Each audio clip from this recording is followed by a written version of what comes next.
We're live. Welcome in. Regular Tuesday night. Double Dropkick night. Made off of one of the most iconic tag teams in all of professional wrestling, the Rock and Roll Express, to honor them. Tonight we got a jam-packed show with you. Steven Hammer, the legend, one of the nicest guys in the hobby. Gives all the info that you could want on Belt and Belt Reviews. Great YouTube channel. Make sure you go check that out. Send him a friend request. Him and his wife are great people. Then on the second half, we got some sports talk. Going to be talking with the man from CBB, Mr. Ben Walker. We're going to be talking Caitlin Clark. We're going to be talking a little bit of controversy with Stephen A. Smith and the 10 teams that have no shot. None. Zero. No shot of making the NFL playoffs. That'll be in the second half of the show.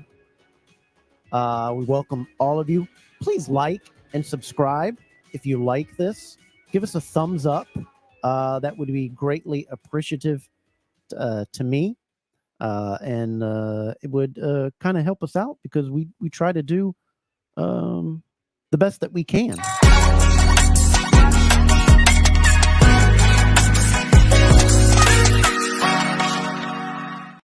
Sorry, didn't mean for us to toot our horn, but we got to. Last but not least, I don't want to say I told you so. I don't want to blow our own horn, but toot, toot. That's right. Toot Toot Double Dropkick podcast on YouTube. Please like and subscribe, comment. Didn't like it? Please comment. Give it a thumbs up. And we are also on the YouTube page. Excuse me, the Facebook page. Make sure you check that out. Also wanted to give a shout out to the guys that are our co-partners and co-sponsors in crime. Spanning the Globe podcast. That's right, Spanning the Globe podcast. Make sure you check those guys out over there. Spanning the Globe podcast is every Thursday night on their YouTube channel and in Wide World of Belts. Mark, Richard, the guy who's unknown, Andy, and Ben all do a great and wonderful job over there. Spanning the Globe podcast. Make sure you check them out. And I thank and welcome all of you in for tonight. My name is... Without further ado, let me bring in my cohort, Mr. Easton Tom.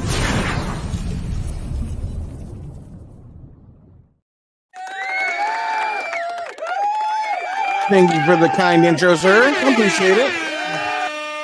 That's right. AT in the house. We had an eventful day yesterday, didn't we? It was. I thought it was good. Yeah, I liked it. I mean, I think we did a pretty good job because you weren't hard enough. Oh, you were too hard. I think we fell right in the middle, but our job was what Carmine asked us to do. He said, hey, I want to do this hard. I want to do this interview. And we both said, hey, we will not do it unless you answer the questions and it's a hot seat interview and whatever. Carmine, you could see the ruffles get feathered up, but it wasn't, I think from questions from us. I think it was from other two that usually ruffle him up. But, we had to put him on the hot seat and had him answer those questions. And for those out there that said I interrupted him, I have to. When you have only 90 minutes to do things, you got to pull him back. And, Carmine can talk. He's a great speaker. That's what he does for a living. So you have to pull him back sometimes to keep him on topic. And that's what I had to do. So sorry, those that felt that I was interrupting him there. And on the flip side to the critics, there were people in the comments that were being critical. I don't like Carmine. Appreciate the input. But then there's the people that aren't going to go online and put a comment up, but they're still going to complain. Right. They're going to complain that, this, you're going to do it. So it is what it is at this point. Right. And I can understand that. And it was a chance for him to answer the questions he needed to answer. I think we learned he's a controversial hobby, and that's the way he is, and that's what he does in his professional life. So I think that's what we learned. But please, before we bring on Stephen Hammer, please make sure you join Wide World of Belts, Championship Belt Brothers, as well as Love Those Wrestling Belts. And Ethan, also join. Check us out on Goat Milk Diaries, on YouTube, on Facebook. Check us out Wednesday nights, 9 Eastern, 6 Pacific. Yeah, check out that little show. Oh, I did it again, little show. Remember, I said that little. I didn't mean little show, and I was like, "Let's check out your." Little we are a little show. Same here. We are a little show, but we have a good time, and we'll talk about whatever. Didn't mean it like that. So, I appreciate it. I appreciate it. Oh, whoa! Here we go. What's up, Reginald? How you doing there, buddy? Big Boys Belts. Check out them over there on their page. Great guys that run that page over there. Nick and his main partner in crime. I can't think of his name because I am bad with names with my head issue. Chris Stratton. Chris, there they go. And X-Men's belts. X-Men belts. You will get your belt with you ordered. He is great to deal with. Hello, Chris. What up, buddy? Good guy in the hobby as well. There's another one. Laverne. What's up there, buddy? How's it going, Big B? Richard Ward, the unknown man of the hobby, also known as AKA the Warden, gives great promos. Check him out. Great dude. What's up, Vinny? Good man, going to be on the show. Enjoyed his stuff. He hammered Carmine. That's what he does. He wanted to hold Carmine accountable. They just don't get along politically, I think, with things. There you go. I don't know either, but I believe he's on a show. Yeah. Well, Richard's just not known. Oh, there you go. There you go. There you go. Andy B, another host. Look at that picture. Look at that great picture. Right? That belt's as big as his whole body. There you go. Hello, everybody. Hello. There it is. Yo, Ethan. Boy, everybody giving a what's up, Ethan tonight. They love the Ethan. They love the Ethan. Yeah. Little bit of money involved. Little backdrop there to see what I do. See what I do. You know, it's such. Go back to the backdrop real quick. Uh-huh. It's such a nice backdrop, and then there's this helmet that just needs to be off screen. Boy, I'm gonna tell you what. We the 22nd of December. We should watch that live right here. Is what we should do. Anytime you want to, as long as you don't beat up your iPad.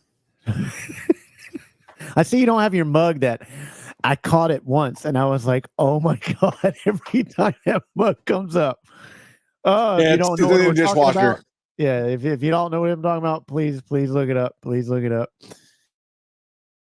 Yeah. What's going on? There's once again the member of the year in Wide World of Belts, Platinum. Great guy. Second half hour, Ben Walker coming up. Don't miss it. Sports Talks. Very knowledgeable guys. Very, very, very knowledgeable. Very knowledgeable. But it's cool though. So far in this hobby, we've had a Who's Tony, and now we have a Who's Richard. What's up, Santana? What's up, buddy?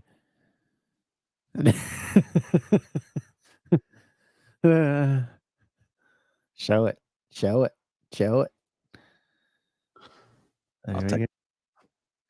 All right, guys, let's bring on our first guest tonight. Once again, he's a great dude in this hobby. Ladies and gentlemen, please welcome to the show, Stephen Hammer. Hammer time. Hercules. Folks, no, he's not as tough as he looks. Those we were just talking about it. Those tattoos are they are not real. Don't let him fool you. He likes to pick up kittens and ducks on the way home and cuddle with them. Those are just there to intimidate Sammy Malik and company. What's up, Ethan? Steven, welcome in, buddy. Hello, everybody. It is a good night to talk to friends and talk about wrestling belts. That is for me. That's every night. That's every night for me. I love talking about this hobby. I enjoy this hobby. It's not all of our lives, as well as nobody else. It's all of our lives. If it is, I'm sorry. That's the way. Please get outside more. But we love wrestling here. We it was all instilled to us from a young age. And that's the first thing for you, Stephen, that I wanted to know is, when is your first memories of wrestling? When do you first recall seeing wrestling for the first time? Can you remember that? A little bit. My older brother, Jamie, he's watched wrestling, his entire life. And, he watched a lot of the Hulk Hogan Ultimate Warrior stuff. And of course I grew up more into like the WWF new generation, the Doink the Clowns, the Yokozunas, the Bret Harts. And, man, once I found that, dude, I was at like Blockbusters and like my local video stores renting videos left and right, and then I found like all the Hulk Hogan stuff and like all the Shotgun Saturday nights and like Sunday night heats and everything that would come on. And I was like, oh yeah, this is what I want to be watching all the time. And I just got obsessed. I wanted the action figures. I wanted the foam belts. I wanted everything. Posters in my room, you know what I mean? Like t-shirts. So I was probably 7. Okay. Like I said, probably 7. I'm born in 87. So, I mean, so you're looking, early 90s was mostly my gap of professional wrestling. That new generation, I know a lot of people crap on me, but like Mabel and Doink the Clown, dude, I love that era of the WWF. Yeah. I don't think anybody today could pull off Doink the Clown. It was right for him and what he did. I mean, other people have tried to do. I think today, just because of the way wrestlers are, and they forget about the showmanship with the crowd so much that they would try to take it too seriously as a wrestler. And he didn't. He played what he was a clown, and I thought that was really awesome. I'm a big Doink. Anybody knows me. Yes, the evilness. He had that evilness. Yes. I was a big. I enjoyed it. I'm still advocating for them to bring back Gobbledygooker this Survivor Series, bro. Bring it back. Let's finish the story because didn't the egg get stolen? McMahon stole the egg, didn't he? Yeah. So let's finish the story. If we finish Cody's, we finish the Gobbledygookers. Yeah, that's what I want. Yeah. You grew up in the same type of era, Ethan. Wasn't that yours? Yeah, I actually went back and researched because I remember I was actually watching wrestling. My mom was asleep and my dad was doing what my dad was doing, and I had the TV on real low, and that's how the first anything I ever seen was Saturday Night's Main Event. Ultimate Warrior hits the stage, running back there, November of '89. I went and researched it to find the exact one. November of '89. That was the exact night I discovered wrestling. All right. Let me tell you a story about the Ultimate Warrior just really quick. Sure. I used to live in Illinois, and my dad had took me to a house show back in the day, WWF. So this was around the time the Ultimate Warrior had just come back in like '96 or something like that. Yeah. And Ultimate Warrior was on the poster, right? Ultimate Warrior versus Vader. And I was like, yes, give me this match. Dude, Ultimate Warrior's music hit. He hit the ring. The referee rang the bell. He hit a clothesline, and a splash on Vader. 1, 2, 3. His music was still playing, and he left. And I was like, that's it? That's all we get? See, but at least you got to see him. The one time I was gonna see him was when he's having his contract dispute and he no-showed the event. Sacramento, California, broke my heart. Yep. Wow. All those people bought that to go and see that dude. And what's up, Jason? Very creative guy in the hobby. We are, man. We're having a good week. Good week. Keep doing what you do, Fantastic. dude. What you do with the belt and the things that you're doing, and keeping it positive. Keep it up, brother. I like that guy. He's a good dude. Yeah. Absolutely. So, Steven, do you like, now that you got into that, when was it that, because I know you like the 80s days, the days that I grew up. You know, I'm wearing a beautiful Bobby Eaton shirt right now. That dude is in my top 3 of wrestlers all time. Such a kind man. Oh my God. He was a great one. When did, I grew up in, Virginia Beach before we moved down to the farm with the family in North Carolina in the mid 80s. So, in Virginia Beach, we had Norfolk Scope, Hampton Coliseum. Then you could go down to Raleigh, the Dorton Arena. Then we had Greensboro Coliseum and Charlotte Coliseum, Mid-Atlantic, NWA territory.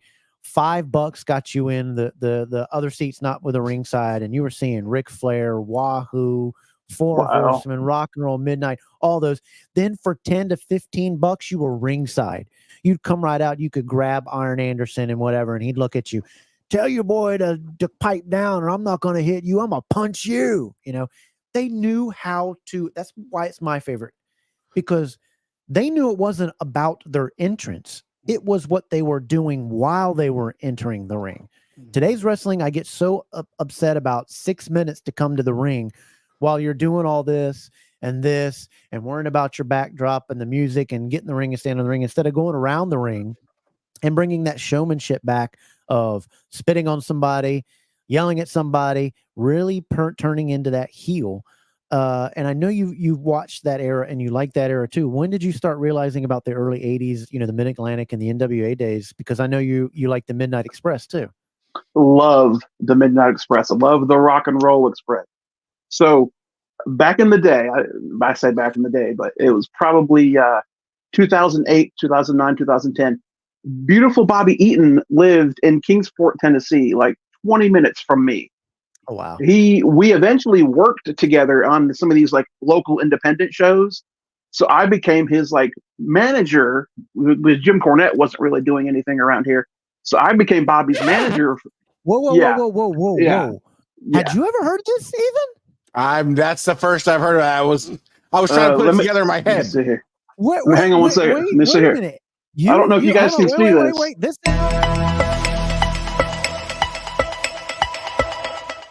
Breaking news with I Yeah, never there's heard this- this from you, and I There- stalk you a lot. This picture right Yeah, here is me and Bobby. Bobby has the big gold belt in his hands because we called Bobby Eaton the real world's champion. So that's me in this ugly looking cowboy hat, but that's Bobby Look right at there. that hat. Do you still have the hat? I do not. Oh, But yeah, I managed Bobby on the indie scene for a little bit, and we went to his house, and that was after his days of getting out of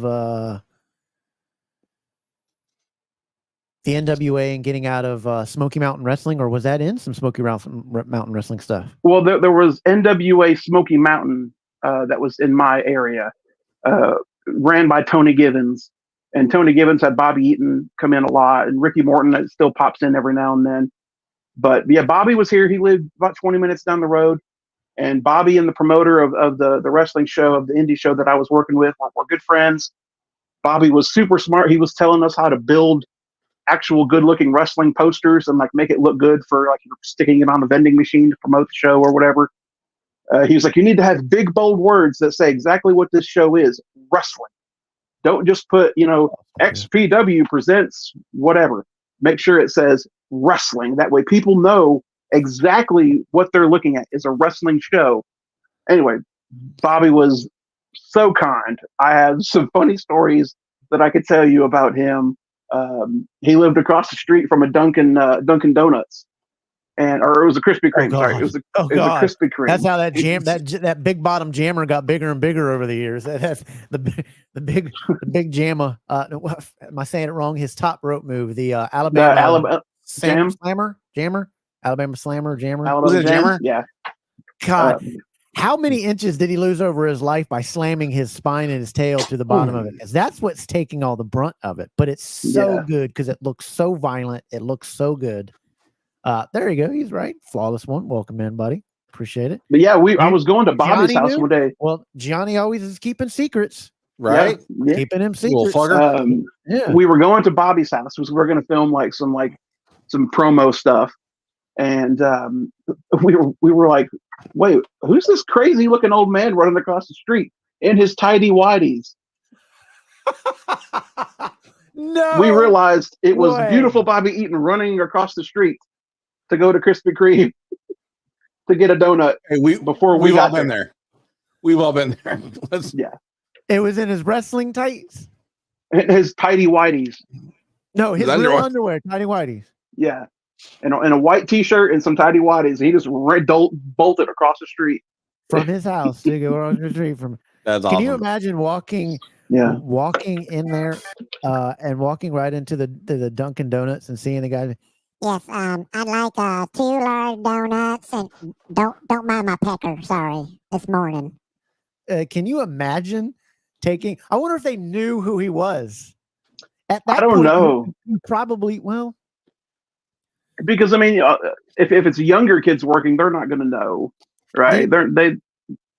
And we're getting away from Steven here, but I'm so sorry. sorry. Did he ever say to you? I've never really seen anybody in an interview ask, "Hey, why don't you like to talk on the mic? What is it about the mic that you don't? Is it a skill that you don't want to hone? You don't like? You don't have? Are you afraid of the accent thing or the country boy coming out?" Bobby was good when he wanted to be, but he just didn't really. When he spoke, remembered it. He just didn't really care to talk because it was sometimes hard for him to remember what was needed to be said. Like, "I'll see you at Madison Square Garden in the cage on July 2nd at 8 p.m. bell time." It was hard for him sometimes to remember those little details. But when he did cut a promo, oh my God, you just had to take a step back and just let him go. He was always, but he had the greatest of all time behind him, Jim Cornette, probably. But Bobby, yep. You watch on them shows, he's just chewing a gum, looking around at the audience, but he's listening. You think he's not. You think he's not paying attention or whatever, and then Cornette will say something, and Bobby's trying not to break character, or he look over at Sweet Stan and Stan with, "Nope, I'm not looking at you, Bobby. I'm not doing it." See, that's a frustrating thing about living in California. We didn't get the territory stuff or something. So my extent of knowing, Texas Tornado stuff is when they came through WCW or they came through WWE. That's how I know them. I didn't get the territory stuff. We passed around some VHS tapes here and there, but that was few and far between. But that's what we have now, and I hope it doesn't get messed up in the future that WWE has all this, and they don't hide it behind 2 more paywalls or this, that, and the other, because they've really put up a good collection, and YouTube is a great place to find some of that stuff too. But I can't believe that, and maybe you'd be willing to come back sometime and we just talk about your experience with Bobby and what it was like doing some stuff with him. Would you want to do that? Yeah, sure. I want to, because you can't see it right there, but there's 2 magazine covers. One of those covers they're both from the Wrestling Illustrated, and it's got the Midnight Express when they won the tag teams in the United States, and they have both the belts, and they're both signed by them. And then the one up is when just after the Rock and Roll Express had won, it says Bullet to the Top, and both of them signed that one too. Those are my main 2 things. And I hated the Midnight Express growing up. I couldn't stand them growing up. I absolutely hated them because I was a Rock and Roll Express fan. And afterwards, when I got to be a grown adult, 18, 19, 20, and those days were over, you start watching things, you're like, no wonder you hated them, because they were so good at their craft. They knew what they were doing and how to do it. Like when I met Arn Anderson, I walked up to Arn Anderson and he said, you know what? What's that, buddy? I hated you. You were a piece of crap. I hated you. And he laughed and giggled and he said, you know what? That's refreshing to hear, because so many people come up, I loved you, man. You were so great. When I'm thinking in the back of my head, I could count in an arena how many times people liked me. It was like on the hand. So he says, that's how I knew I did my job right when I was hated. And I said, you did it good, because I wanted to kick your teeth in. And that's what people don't understand today is these wrestlers today, I think it's a disservice to where they live too much of their life out of kayfabe on social media, to where you can't really build hating them, because you see their lives, you see their family, you see their grind. I think if you bring part of kayfabe back, I really think it takes wrestling back. And this question is to you. Do you like what wrestling has become today? Because I don't like it. I don't like the 10-minute mic on mic, them talking. I'd rather see matches. I didn't come on to pay a ticket to see all that. I'd rather the promos be done by backstage, where it's 30 seconds, him talking crap on the person, and then we go. And I'd rather see the entrance shorter. Then on the WWE product is 50 times better than what AEW doing. It's my opinion. They're really sinking their ship. And my opinion on that is that they are signing too much talent that's the same. They're all 5'5", 5'6", 160-pound wrestlers, and they're all doing the same thing. And I want true tag team wrestling to come back. Because if you did that, I think that you could give more nights off to where it doesn't have to be about the world champion or the US. That night in that arena, it's all about talking and doing and building up the tag team thing. But when you say true tag team, I think of one tag team. Kane and X-Pac. No, I had to. I'm a Legion of Doom guy. So, well, there ain't nothing wrong with that. So, what do you think of that today? What is your view, Steven, of wrestling today? well, like you said, with AEW, I used to love it. I thought, man, this is where it needs to be. And then it was like it hit a plateau, right? And then it was like just nosedive, right? It just wasn't. I don't like it anymore. I don't watch it. I don't care about their product anymore. You can bring in your Sasha Banks and your Ospreys and all that stuff. I'm sorry, that doesn't interest me anymore.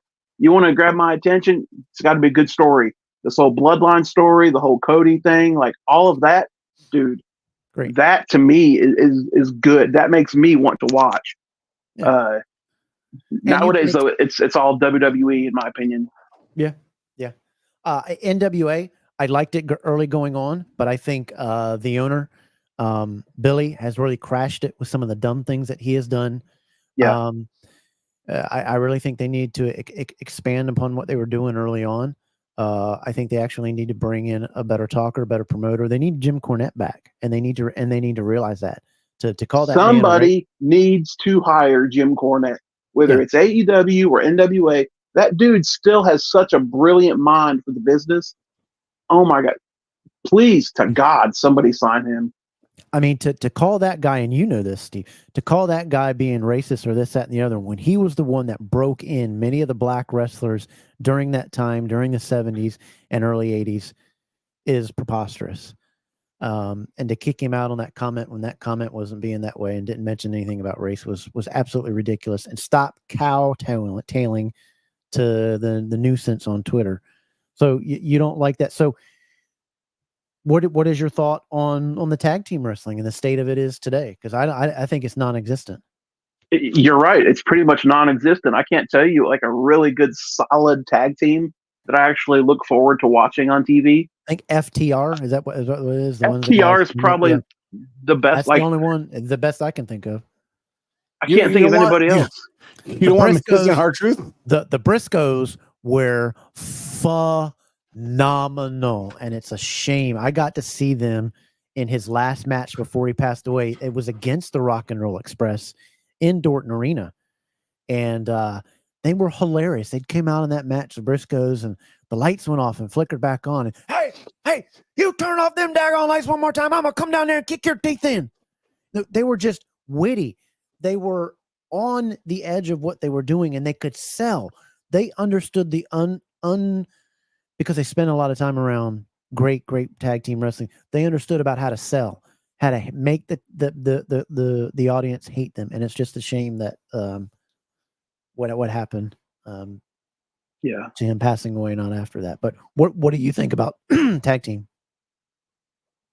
Well, like I said earlier, tag team, I wish they would do more real tag team stuff, but like I can't stand it when they just put random people together.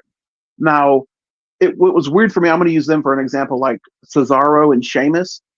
Like I thought that was a really weird combination years ago, but then they eventually started working really well together and being like they were the bar, and they were a really good tag team. But like, there's really nobody in the WWE that I can think of that's like a tag team that has my attention right now.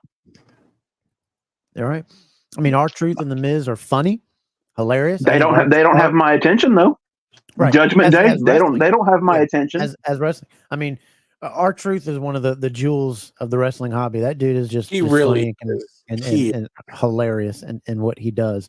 But they're not a true tag team. They're just two guys put together, just like every other tag team. I want a tag team with a tag team name: British Bulldogs, Legion of Doom, and I think Jimmy and Jay could be I think Jimmy and Jay could have been a real lead at the tag team. Give them a good name. Let them be the tag team. Let them be the guys. I know they have to do the bloodline and all that stuff like that, but they're just good together. I just wish they would slow down on all the super kicks. Yes. I get tired of seeing that, but otherwise, like some of their matches with the New Day and stuff are fantastic. Same with the Young Bucks, right? It's just constant super kick. Can we do something else here, guys? I think that's part about making a finisher great again. We got to get back to that. You're doing all these high flying moves and this, that, and the other, and the dude gets pinned from a backhanded shot across his face. What? But you just kicked out of 3 somersault kicks, flips, gymnastic, hoodoo, pile driver off the top rope 3 times. DDT was a finisher. Yeah. A Bally Splash was a finisher. And you sell it violently. I mean, look at the guys in the 80s selling some of their, like The Rock was very violent when he would throw certain methods down. Arn Anderson, the belly was violent when he threw you down. I'd like to see some of that come back, but I don't know. I think grassroots wrestling would be great, and I would hope that Vince McMahon's son, Shane McMahon, would come in and buy the NWA, because I think you could build something that is old school grassroots wrestling. Well, the thing is, NWA had it right there at the pandemic. They had that. When they put all that stuff on YouTube, right? We were like, holy crap, this NWA stuff on YouTube is really good. Yep. And then it's like, what happened to it? It is. It's coming. It's coming. So I'm still floored with the Bobby stuff and some of the pictures and the memorabilia you probably have. And that's just incredible. And I imagine it really, really hurt you when he died. Yeah, I can tell you another story real quick. My primary care, primary care doctor, I was wearing a Midnight Express shirt, and I walked in there, and she kind of looked at it, and she was like, "Is that Bobby Eaton?" And I said, "Yeah, it's yeah, he used to live here, yada yada, right?"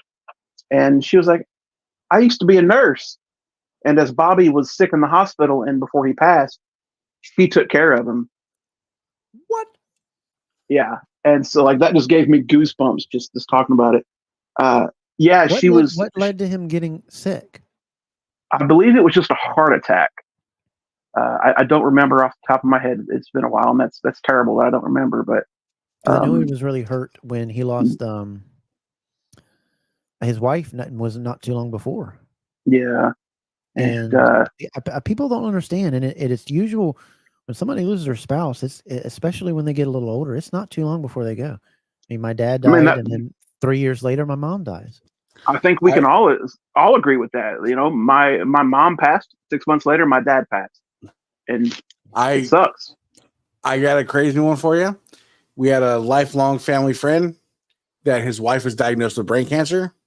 They gave her a few months to live, but she actually lived about 2 years. She died in the morning and had a brain aneurysm and died. Oh man! Him leaving the hospital, had a heart attack the day she died. Had a heart attack on the freeway and passed away. Who is this? A lifelong family friend of ours. Okay. Yeah. Just want to make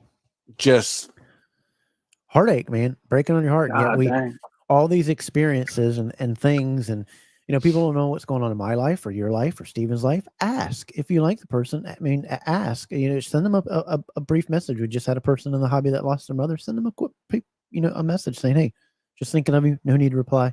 That kind of thing. And Steven, you're going through something, you and your lovely wife, and she seems very sweet, and her on videos is so genuine and true. How is she doing? Because it was heartbreaking to see her have to go through that and lay flat for how many hours with her face down in that thing? Oh my God! Yeah, it looked like a toilet bowl thing, and that looked horrible to have to lay your flat. And I'm trying to give a description of people. It looks like a toilet bowl, padded toilet bowl, and you have to lay to keep. How many hours? Yeah. So the thing was, she had her eye surgery because she's going blind. So for people that don't know, she had the eye surgery, and they told her with all of like the gases and stuff that's in her eye, she couldn't be sat up like this, or she couldn't lean back. She had to lay face down for a week. That's what she had to do. I think she made it a couple days, and then she was like, "I can't do this anymore." But a couple of days. I couldn't do it for 2 hours. Yeah, she did that a couple of days. Yeah. Bless her heart. But as far as now, her eye still has in the picture. It looks kind of good in the pictures that you did the other day. She looks good, but I understand that there was no effect, that it didn't help. Yeah, no. Regardless, she is going to wake up and be completely blind one day. They've made it a fact that it's going to happen one day. It's just a matter of what can we do to slow it down a little bit. And there's really nothing more they can do at this point. It's just a matter of waiting when it's going to happen. But we had went to the doctor last time, and she's got this hole in her eye, and it was basically getting closer together, of like coming together and healing. But now the recent scans show that her eye hole has opened back up. And so like we're trying to figure out what we can do from there. The doctor said he could take like a piece of like her peripheral vision, take some of that and try to close up that gap in her eyeball. But she's leaning towards not messing with her peripheral vision. She would like to keep what vision she does have there. So would not looking at you so much help? I mean, because I have to put a piece of tape. Would looking at you not would help? I think looking at you would help her. Because when you get on YouTube, I have to put a piece of X over you so that See, I was going the opposite way. Is I have a sense of humor. Like I would tell my wife, I'm like, I'm kidding. Do you understand how lucky you are to have witnessed pure beauty before you lose? So, that's the way I look at it. But you were saying this.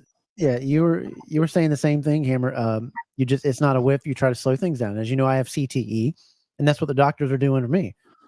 I'm not going to make it to 50, but they're trying to to give extra days and whatever, but Yeah. it's inevitable. And when it comes, but I found through her and through my experience as well is that she's handled it with grace. There's nothing you could do about it.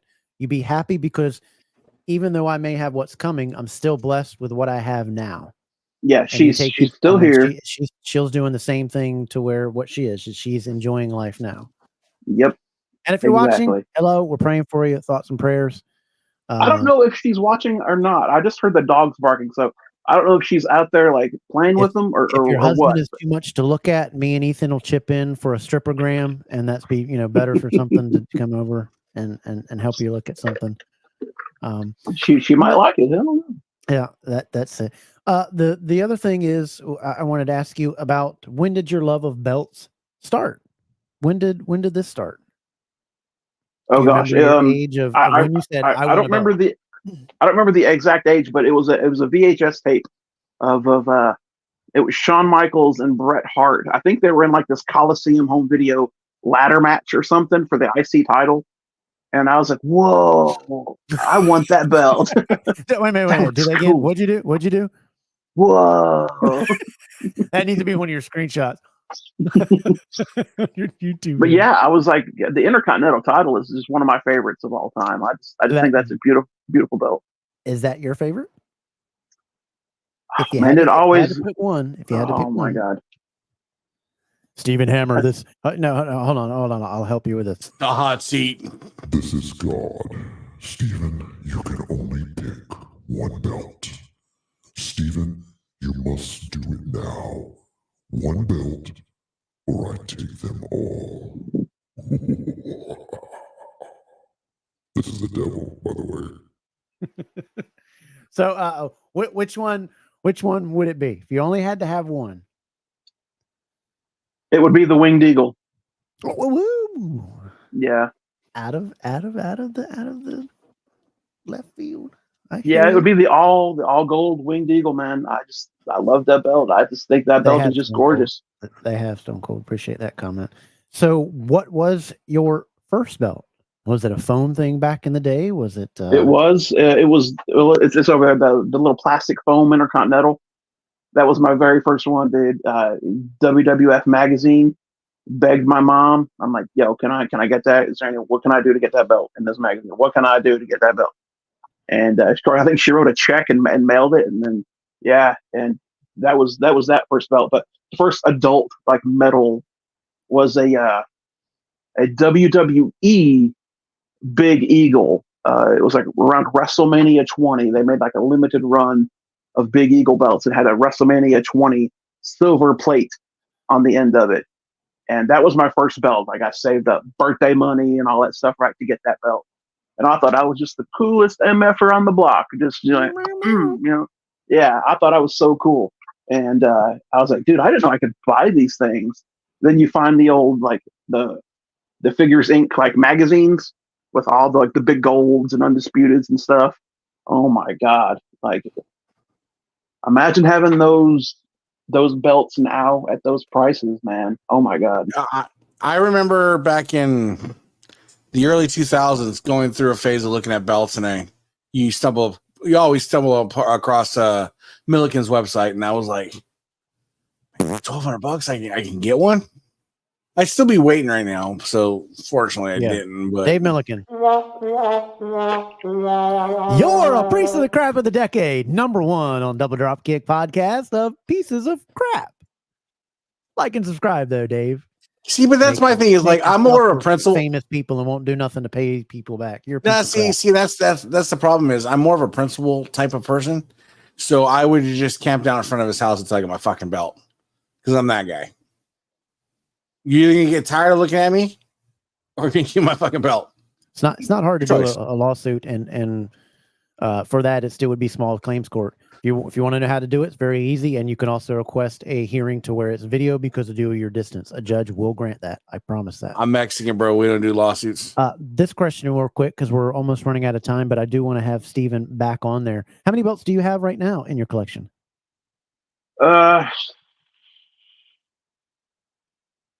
10. I think the most I had at one time was like 28. and now I'm down to 10 because I've sold a lot, this past year especially. So yeah, I'm about down to 10. But the ones I do have, I really enjoy them. So and I don't want to sell them. So Right. Yeah. What's on the way? Anything on the way? Or on nothing. the want list? Anything on the want list? list? On the want list for sure. Yeah. There we go. Yeah. Okay. My What you got? God. What you got? What's on the I want would list? love Number one. Somebody gave you money and Oh. said the one belt you can get right now that's on your want list. Here you go. Get it. What is it? Ooh. It's gonna sound silly, but I need a new WWF Classic Intercontinental. I just had my shop replica.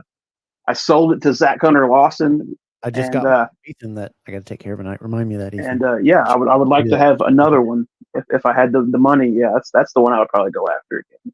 All right, and this question we got from Jason: what belt would you guys like to see influence the next mainline championship? Well, I'd like to see them bring back some of the old school belts themselves, but if that's not going to happen, my answer to be is I'd like to see another design that was like the United States title. I like that. I like that shape. I like that styling and the tooling. I'd like to see a belt like that. I'd also like to look at the 80s style and use those type of styling. I'd like to see WWF bring a TV title too. I've turned into a big homer for two belts. But one of them is the Andre belt, man. I don't know why, man. I've turned into a homer for that belt. Like I love it. Like to see something inspired off of that. Yeah, and some of these makers are doing a fantastic job. Don't get me wrong. One of these guys does cast eagles. They're a relief piece, so the eagles just pop, and it looks so good. But the other belt that I have that shop made that it grew on me for some reason, man, I'm not going to get rid of it, is the U.S. title, United States Championship. Yep. That thing is just perfect. Steven, what would you like to see influence the next title? My God. I don't know. The belt that first came to mind for some reason was the WCW 91 to 94. That was the first one that popped in my head. I like that design. I think that's a very simple design, and it could look good almost anywhere. Yeah. For this question, to me, anything over 6 months, I think is pushing it. I don't think it should take that long to make a belt. I've been critical of Classic Shields and what they're doing with that, and I think their customer service needs to improve. But I have 9 of them back here. I love their work, but their stuff needs to improve. What would you guys think? In your opinion, me 6 months. Shoot me some pics of that, Andre. Yeah, I'm in that 6 to 8 month range. I think it's preposterous to be able to impregnate my wife tonight. She carry baby to full term, and not get a belt. That's crazy. Yeah, anything at 6 months or more, I think is complete bullshit, in my opinion. I think people. I think people saucy on the channel. Oh my God! Because it not only affects. Because I waited on a belt from Sammy Malik for like 9-10 months once. Yeah.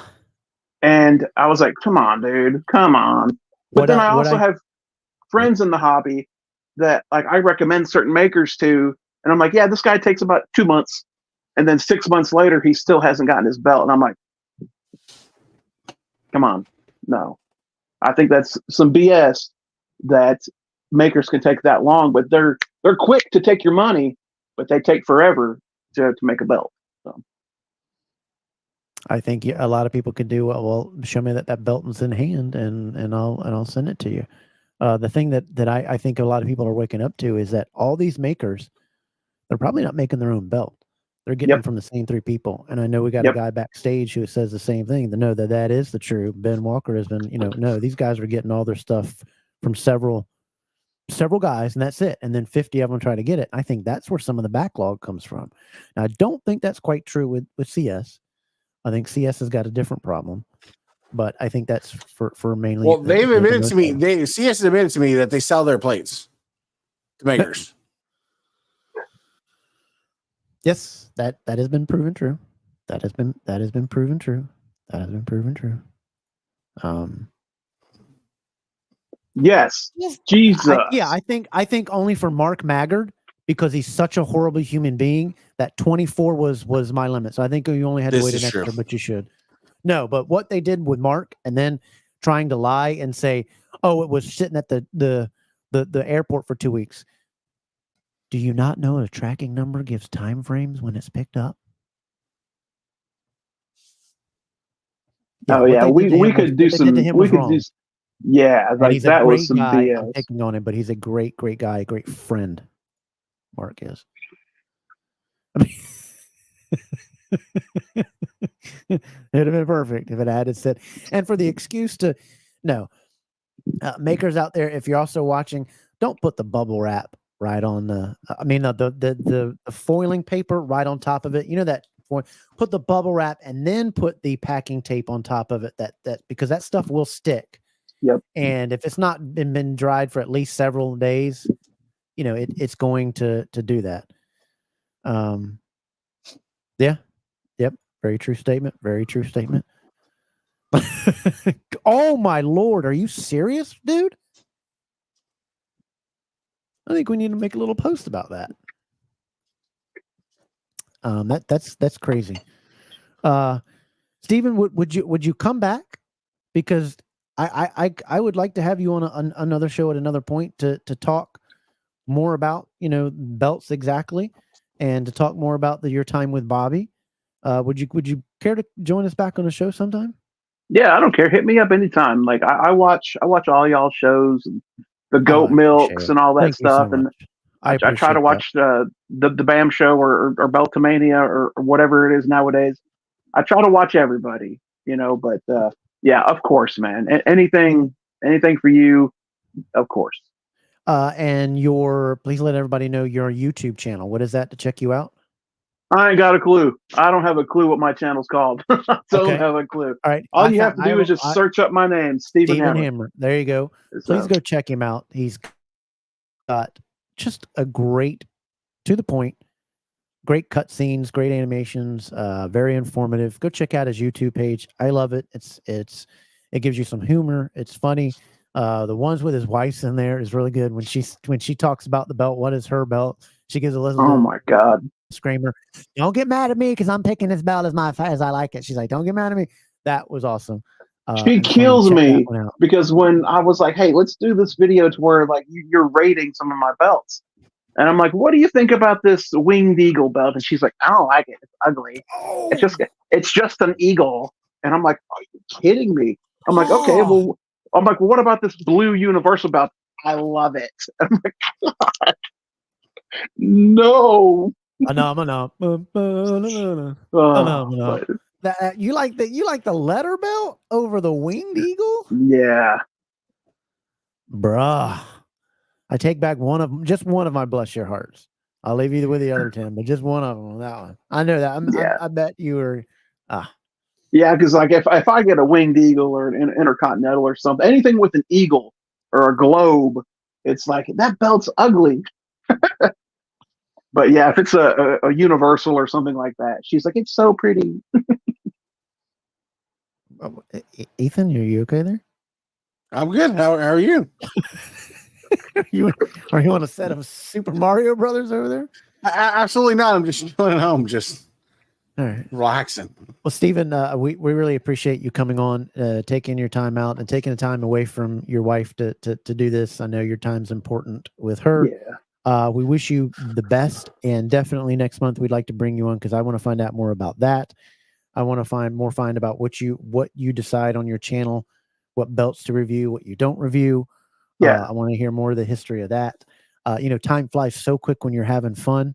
Yeah. And unfortunately we're time sensitive on here to keep people watching, and I wanted to bring you back to talk more about that because I love that I just found out about you.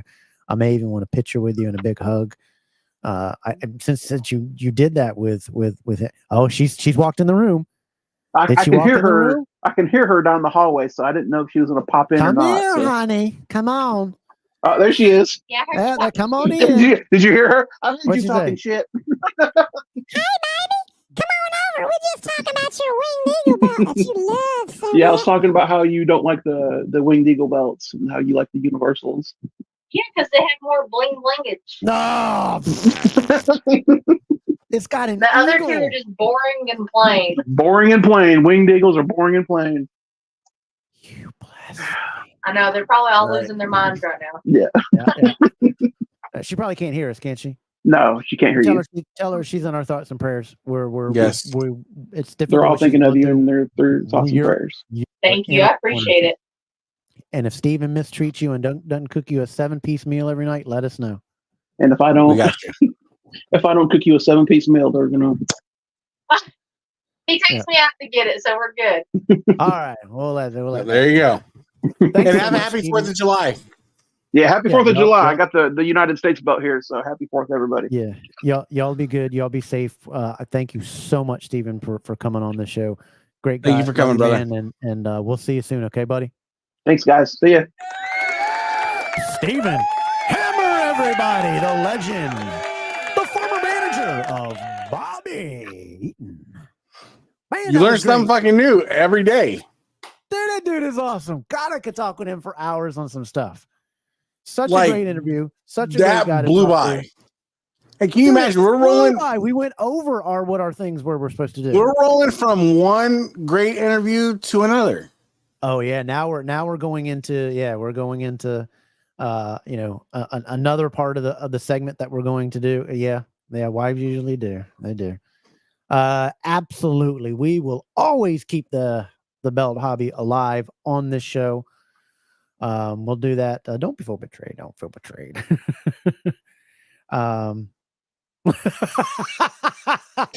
Steven, if you heard that, she's on the scammer list for this comment. Uh-oh. Look at the little baby. But folks, my now boy. what we're going to go and pivot I love you, buddy. into our second half of the show. You are watching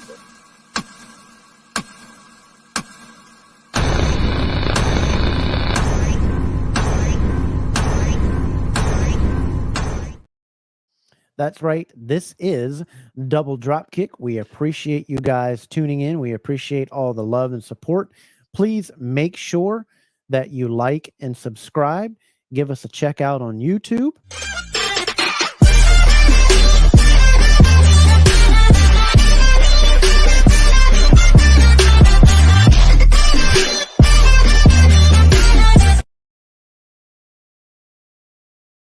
One of the other great things is if you guys are a gamer out there, C2grips with a Z.com, C2grips.com has an incredible grip that you can play hours on end with it.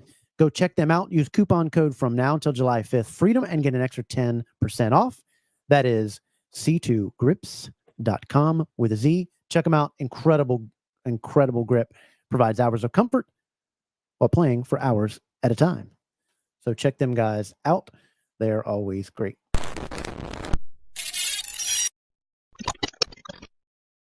So now what we're going to do, we're going to jump in to some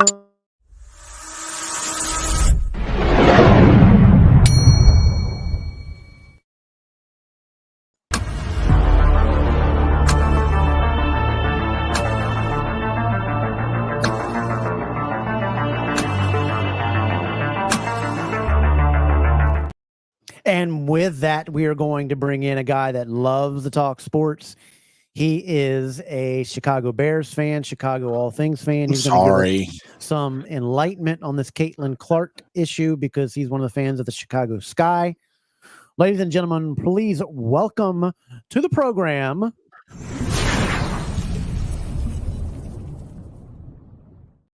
Mr. Ben Walker. You know, while he's asleep, I'm gonna go. Grandpa. While he's asleep, I'm gonna go on record while he's asleep and say Caleb Williams is gonna be a bust. Uh-oh. I could throw my own shots too.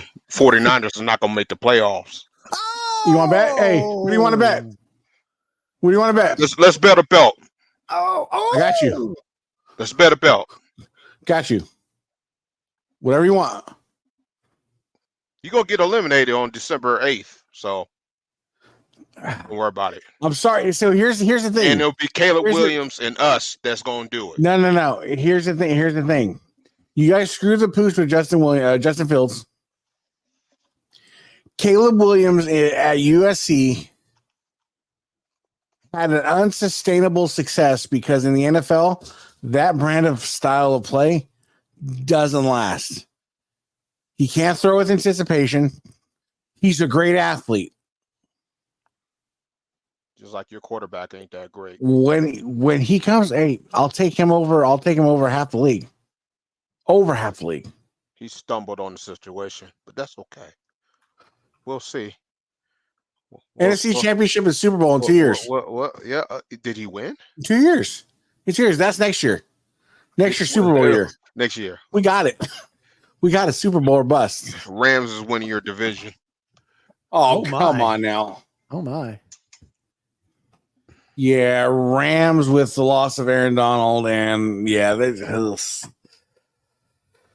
I'm sorry. I hate to open up with violence, but it's just I was a Justin Fields guy more than a Caleb Williams guy. You surround Caleb Williams with who you surround him with, but you don't give Justin Fields. They're calling the Chicago Bears the most talented roster in the NFL. We're gonna see. We'll see. We're gonna see how we crush people. I'll just put you here. I'll put you on the list with the Green Bay Packers fans because they think they got something too. They ain't got shit. Jets going on. Vinny again jumping in the chat. Yeah, get him, Vinny. Jets. Hands up. I actually have. Oh my. Gee. I have the Jets as a sleeper team. Now, Rodgers depending on their O-line and Rodgers and the wide receiver core. Look, I've been victimized by Aaron Rodgers than more than any NFL team in history, and I'm saying the Jets gonna sneak in. I think the Jets got 10 wins, 11 wins. Hold on, Stone Cold. Stone Cold. Read the comment. But I'm a Tiger Woods guy. And I read an interesting fact about Scotty Scheffler. He's been the number one world ranked golfer for can't remember how many months he's been. Who the hell is he? Do you know? It's a golf thing. Okay. Do you know that if Scotty Scheffler wants to take over Tiger Woods' record for the number one ranked golfer in the world, he's got to hold it from now until October of 2035. Oh, then he's not that good. Okay, move on. 2035. It's fucking preposterous. Move on. All right. Well, before we get into the NFL talk, I wanted to cover a couple of these. A couple of these. Boy, we're gonna have some good sports show talks. I tell you, it's gonna be great. Sure, yeah. Yes, he is. I absolutely. What he did off the I don't care. On the course, one of the greatest of all time. So Ben, as you know, there's been a lot of controversy with a great player on the court, and has brought a lot of eyes to the WWNA. That's much needed because they lose a whole lot of money. We could get into a side topic about what these people deserve to be paid and what they don't, and this, that, and the other. You got to bring in revenue to be able to make more money. That being said, of that conversation is the criticisms on Caitlin Clark legit, and then the feud that's going on with her and the Chicago Sky player. There's a couple of Chicago, it's a couple of her Chicago main rival from players. college. Who was her main rival? Angel Reese. Angel Reese. Yeah. Mm-hmm. I think that's good for the WNBA. That brings eyes. It worked for Magic and Bird in the NBA. Yeah, I think yes, the hate is real. The hate is real, but it shows you they try to. It seems like they want to make it racial when it's not. It just shows you how petty women are. And I'm making that statement. It shows you how petty women are because I'm sorry. Statistics and numbers don't lie. I think I read somewhere along the lines of when Caitlin Reese is playing or when Caitlin Clark's playing, she averages about like 17,000 in attendance. When Angel Reese is playing and she's not playing Caitlin Clark, they average about 8,000. Are you sure it's 17? It's a high number. It's a high number. Is it? Okay. I mean, they just played the Phoenix team. Okay, I thought it was around 9 to 11. broke a so. attendance record. Okay. And watching the girls play, Angel Reese, I'm sorry, she's got 2 left feet. She does take some wild shots. She's one of the least athletic women in the WNBA. And that's saying a lot. But Caitlin Clark, I mean, she just broke the record for the consecutive double-doubles. Do you know why, though, right? How many of those are her own huck-up misses that she's just getting a rebound from? It don't matter. That's still it's still dodgeball. It takes athletic. You got to be athletic to grab rebounds. When you're chucking up an own shot, I've seen too many videos and watched too many games where, man, she's just chucking up. The first shot is this nasty little chuck up under the thing, and she just grabs the rebound because it bounces right back to her face. Like there's a lot of that going on. And when you have Caitlin Clark, she's kind of the Steph Curry of the WNBA. Yeah, she just lofting up half-court shots, and they luckily going in. How much of it's luck when you consistently do it, though? That shit's luck. She just lofting up shots. I think ultimately that Caitlin Clark gets the rookie of the year, but we'll see about. She's not a bad player. The WNBA. She's not a bad player. No, she's not a bad player. She has to stop the turnovers. Yeah, way too many turnovers, and that you just know comes what they're doing. They're trapping her. Yeah, she catches a lot of traps. So I watched. And the speed of the game, she's got to realize that those passes aren't going to get there like they did in college. Right. Yeah. Yeah. But a lot of those passes that are turnovers, I watched a thing on. They showed like 15 of her turnovers were just her teammates couldn't handle the pass. It just. I don't think they'll turn a profit yet, but she's brought more eyeballs to this sport than anybody else She has done. She brought a lot of exposure. And she got them the flights that they needed to have. She got the other thing, but the WNBA has got to figure out on their own how to turn a better profit of some things. And I think they need to step back and look at some of the rules, maybe lower the rim so we can get some more dunking. Maybe they use a lighter ball anyway. Maybe shorten a 3-point line to get some more higher scoring and more pace to it. But I think it comes to when you're watching NBA game, it's hard for somebody that watches the NBA or NCAA because it's so sloppy. It's still very sloppy game, and that type of thing's got to pay. But it also comes if the WNBA will get better coaches. There is a star-studded lineup of college coaches that could change the structure of the NBA and how ball is played if they'd go get those coaches. What do you guys imagine? Could you imagine Dawn Staley coaching in the WNBA? Yeah, bring some discipline too. She the Connecticut coach. What's his name? Gino Auriemma. Yeah. God, how did I remember that? Yeah. Try to say Coach K's last name. Go ahead. Krzyzewski. Oh yeah, that's right. You went to Duke. Never mind. That's cheating. Never mind. And Ben just remembered. It got out of Ben's mouth. He's like, "Oh crap, I'm talking to a Duke." Yeah, that's a cheat. Don't you remember my hat from the other night? Right. I had it flipped right to me. I was like, "Wait a minute." I know you got grandpa-itis and I got CTE, so we fart sometimes. Yeah, but I mean, I have to agree with it. The WNBA is trying to. I mean, like Teresa Witherspoon is the coach of the Sky now.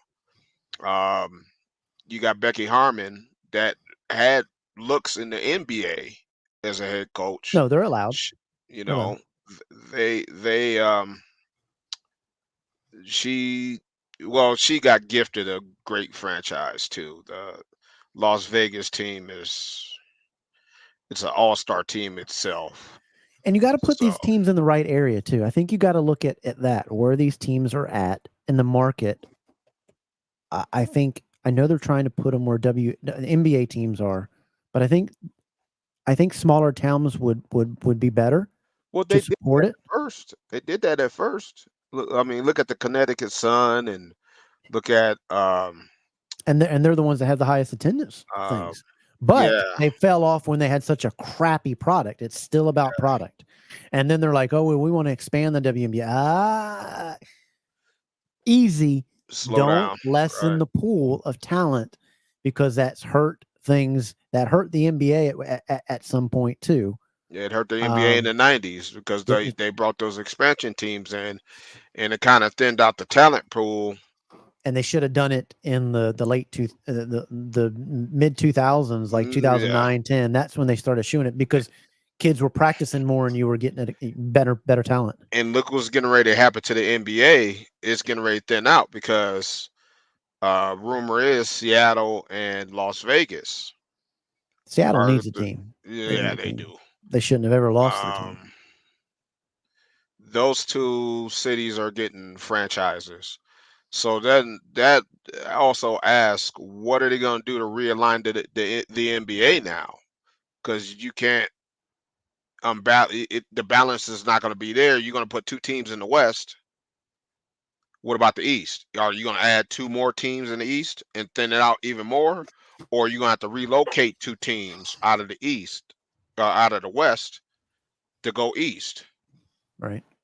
You know, like the Denver Nuggets. I'm not saying it's them, but they're the most Eastern team in the Western Conference. Them in New Orleans. So That was do you move those two teams over? So that's the thing, you know, the WNBA. I don't think you should expand it, especially because their profit margin is nowhere near the NBA. It's not even close. For a long time, the NBA was the highest grossing sports product, and that's why the NFL ended up getting people from NBA marketing to help market the NFL. Now, I think the NFL is what the highest marketing sports franchise in the United States. But a lot of it was contributed and attributed to them going to the NBA and purging some of their people out of their marketing. Sorry, did you guys hear that or no? Or is that just on mine? Hear what? I didn't hear anything. Go ahead, Ben. Sorry. Beetlejuice. Did that help? So, what do you think about the rivalry? Do you think it's good or bad? Do you think they genuinely don't like each other between why the not? two? What do Why you not? think? You had Bulls, Pistons. You had Lakers, Celtics. You had uh, Lakers, Golden State. You had the rivalries, especially if it sets well and the teams are doing well and there's attention to it. Why not? Um, I think it's a beginning of a rivalry because both of those teams are young. The Sky traded away pieces that they had an experienced team, and Candace Parker left and all kind of other things. The dominoes fell. Yeah, I know. I know about DeRozan. Yeah, The rivalry is Bulls are great. changing. Yeah, rivalry is great for all sports. Yeah, I think they don't like each other, just don't like Jack. But I also think they don't like the media's coverage. But that's what the female athlete needs to get into their head, that once you get this next level, you have to block that out. And I think what Angel Reese was trying to do, saying, well, it's because of all of me too. You stop. Let's just say I'm great that our rivalry is pushing the sport forward. That's I think the better comment. it is. Do I think she tried to hurt her on that play where she get? No, I think she was. No, she If was you going for the played ball ball. before, when that person gets by you, you are taught to come over the top Right. and try to swipe that ball. And she got her head, and she got it hard. But that's Either a hard that, foul. That was the '80s basketball all day long, and I liked either it. that, or stop them from making that basket. Yeah. I mean, now the hip check, I thought that was over the line. Didn't need the hip check thing that she got. But that player's known for that. That's why she's gotten removed for a couple of teams. But I don't think Angel Reese was trying to take her head off. She was trying to make sure she blocked that ball. If you got it, if I was playing, if I get your head, I'm sorry. It's part of the sport. Yeah, It's it's people say your basketball body. is not non-contact my tail. It is. Right. Anything you wanted to add on to that, Ethan, about that play or anything, or Is she getting I- unfairly I- targeted? Is she getting unfairly targeted by players in the I think NBA? I don't want to say unfairly, but I don't think they're going as easy as they're going on other people. She's They don't like the attention. they don't like the attention. She's getting a lot of attention. Do you think it has anything to do with race and her? No, it's bitter women. that That's she's just women, bro. Yeah. Like these women are upset because they've been in the WNBA for years, and all of a sudden this chick comes in jacking threes and took all their thunder. Do you And think that there's any piece of any of the players that don't like her because she's not of a certain sexuality that's usually dominated in the WNBA? I don't think so. I really don't think so. Like I would hope it's not that petty. I really would. When it comes to the end of the day, she's good for the WNBA. Her little rivalry with Angel Reese is good for the WNBA. Will it be a rivalry for years? I don't think so. It's not going to be a bird magic rivalry. I think I'm just not a fan of Angel Reese's game. She's she got that Bill Cartwright style shot that is just oh. What do you think, Ben? Do you think it has anything to do with the reasons players are on her, or a lot of them are not liking the attention that she's getting? When they should be, hey, I'm glad all these eyes are in here. I'm glad we got private flights. I sense, I don't think sexuality thing, but I think there's some jealousy of why she's getting so much attention. Yeah. But she is the all-time leading scorer in college. I mean, that's why she's getting the attention. That's part of it. That's part of it. Yeah, I mean, there's got to be an element of jealousy, man. Her name's been in the lights for the last 3 years. The attention the spotlight has been on her and her chase for the all-time leading record scorer and what she did in the tournament, and just she's drawn a lot of attention. And when you do that, there's going to be the negative element that didn't like that she got that attention, even though she earned a lot of it. And she also hasn't came in and fell on her face. She's came in, she's thriving. She's scoring. She struggled the first. I think she struggled the first month. Yeah, the first few days, a little bit. But I don't. It's a whole different environment too. She had to adjust. Yeah, I don't think she was ready for. We're coming after you to make a name for ourselves. Yeah, the amount of lumps she's taken, the amount of hits she's taken, like she's handled with dignity. She's not Angel Reese to where she's like, well, I guess other people have special whistles and yada yada yada. Where Angel Reese is like, guys, we need to play better. We need to play better as a team, and that's it. I'm not a fan of the Fever's coach.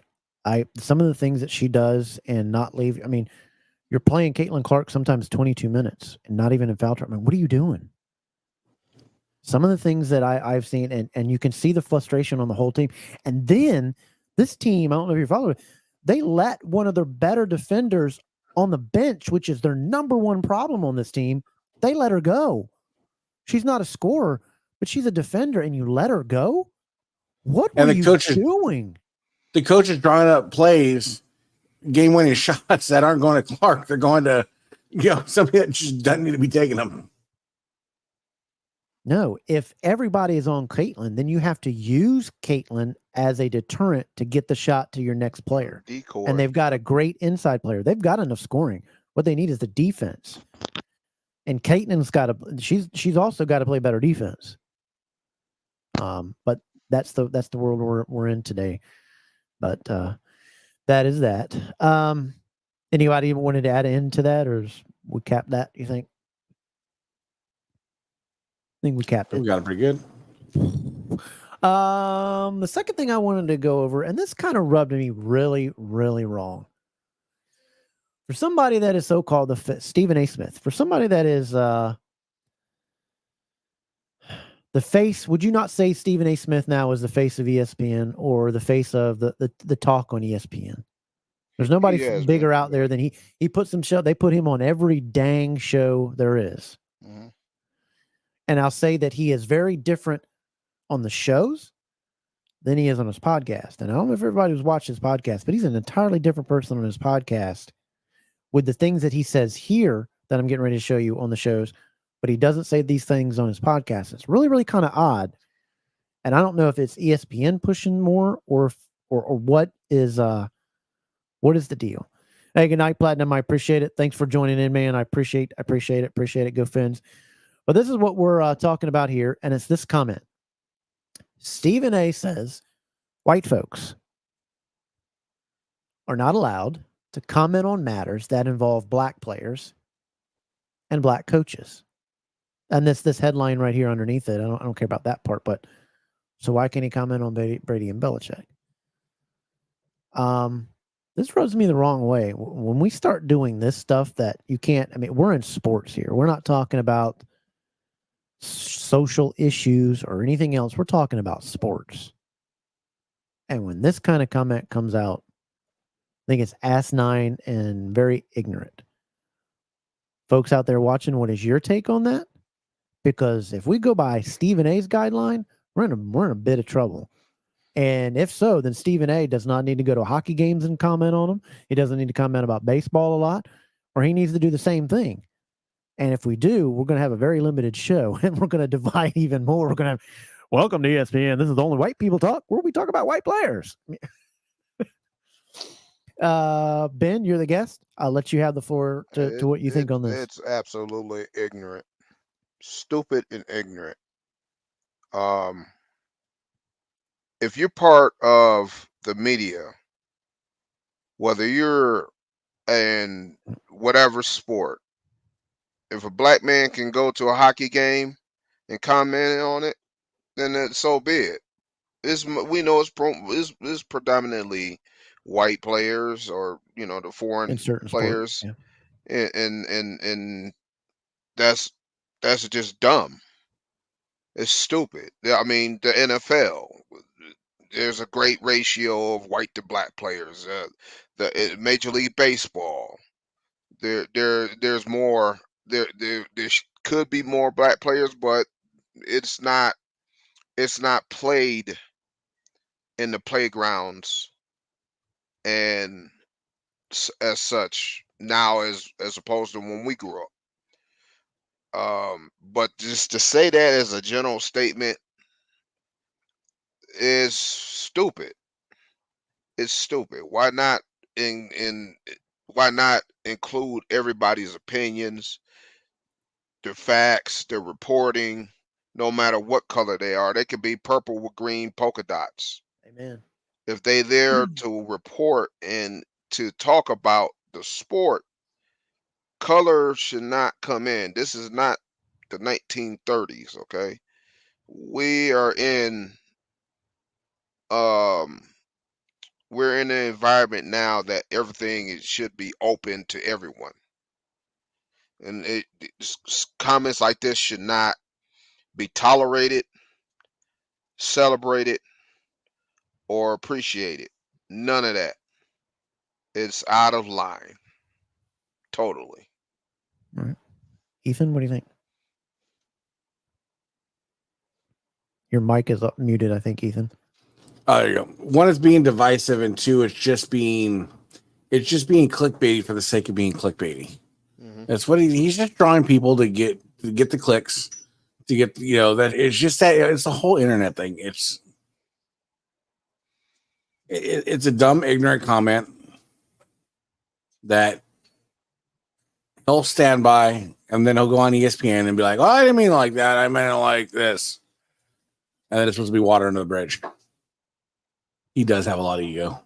Yeah, very, very. He really does. So. Go ahead. Finish what you were saying. No, that's it. He's just, again, that's the thing is he just wants people to watch, and that's why he tries to command the amount of money he commands. Yeah.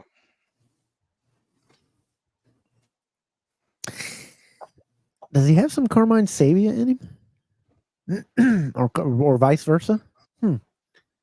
Says shot things to get stupid reactions and doesn't, I mean, what if a white person said this in today's environment? Oh man, Holy NAA, crap! NAACP, and everybody else would have been on top of this guy. Thanks, y'all. I appreciate that. Right. Ask y'all to wait, but okay. Yeah, it would have been would have been some big trouble. For a white person to have said that, but to say that we've got to stick to, but that's just the thing is what I get back to is you're the one. So if that's what you think, why are you commenting on those same issues from the opposite race? Just seems stupid. And the thing that aggravates me with him is how he tries to be the athlete. Remember his entrance to the NBA Finals, coming in with that pink thing and walking down. You were in the back where the players' entrance is coming down where those things are, and you were coming in. Buddy, kick this dude. He's not a player. Kick him out of those player entrances. And now he is I think he makes $15 million a year right now, but he's now asking for $25 million a year in there. There's no way any sports commentator should be making anywhere near this amount of money. None. Can you imagine the planet? Well, but can you imagine the planet you live on where you think your opinions were $25 million a year? Like, I put it on the internet for free, and I don't even think I get that's too much. But that's right, just you're trying to get $15, right? Yeah. Right. I mean, and ESPN's to blame. You're the one that started this mess paying him. Mm-hmm. That's the same thing I say about sports is you got to draw a line to where you say, nope, you're not, this is too much. We're done with it. We can get just as much good talent. There's a lot of people, man, there's tons of great sports analysts out there in this, that, and the other. You pay them $4 or $5 million, which is, God, even that's exorbitant. But $25 million, you think you're worth, I mean, that's just, dude, I'd be like, when he came in the next day to ESPN, your contract's done. We'll pay it off. Hit the break. Box on your desk. See you. Bye. We're going to go back to, when we had good shows that didn't remember when they got rid of Baseball Tonight and how great of a show that was, and having, you just talked about the sports. ESPN needs to get back to sports. Yeah. Too many of these opinion shows, too many social issues coming into it. I want sports. That's what I want. Yeah, he would be. He very well would be. Yeah, he has made some comments. Can we school me on what that is? I don't know what that is. Excuse ignorance. Video popping in with her. Yeah. Dude, give me $1,000 a month. I'm retired, and I'll bring donuts. I'll bring donuts every day to work. Fuck, $500,000. And me and Ethan will bring the donuts in our tidy whities like Bobby Eaton did. Got you. Did you hear that, Ben? Yeah, I heard that. Oh, that was hilarious. Can you imagine? I would have given up one of these belts back there to see Bobby Eaton run across the street to get donuts in his tidy whities at Dunkin' Donuts. God, that guy is a legend. Oh, I miss him. We'll see if Vinny pops in with that so we can put oh God, it's coming. And I get JJ, but the NBA JJ's not the first to get a coaching job with they've done it so many times before. But the thing is with JJ, he does have a brilliant mind of how to do things and how to work it. You can see when he's really, really smart. And I think, and he doesn't take crap. And as far as somebody that's just come out of player, he's going to say, you're wrong. Stop it. But the number one thing he will get to do is he will make the Lakers play some defense.